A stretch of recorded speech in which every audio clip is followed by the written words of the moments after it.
they've had it with black-on-black violence, they say. Mark Watts joins us from the newsroom with more on that story. Mark?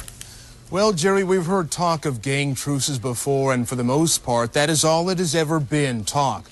But tonight, talk and action spawned by one of the few men who have been able to get through to gang members since they've been killing each other on the streets of the Southland. We teach our skills, life management skills, and it's the kind of education which allows them to negotiate better, to put it into a forum where individuals can communicate and come together.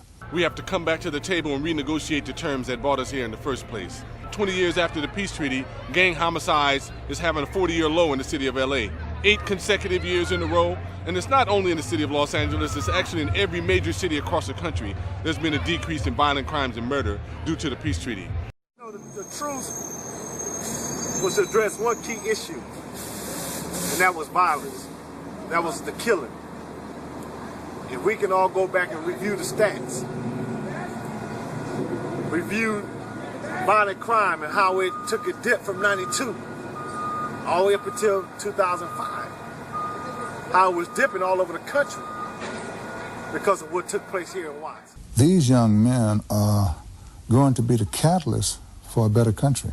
The next generation, the 20 to 30-year-olds, haven't been, educated and looking at becoming the new, generation of intervention workers, of conflict mediators, of peacemakers in the neighborhood. So one of the things that we're doing right now is engaging a lot of the young brothers in the neighborhood in this conversation about, not so much a peace treaty or a ceasefire, but a new Watts movement, that can inspire that type of, energy and camaraderie and peace in the neighborhood, across the country.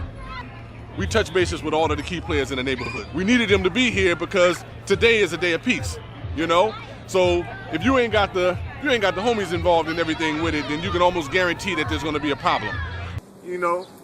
So it's a lot, that took place that was positive for the gang truce when it came to violence and eradicating and addressing the violence and the conflict. But we never had the opportunity to address the second phase of peace and unity, which is economic development and job creation and sustainable individuals when we're giving them quality skills so that they can be marketable within the 21st century.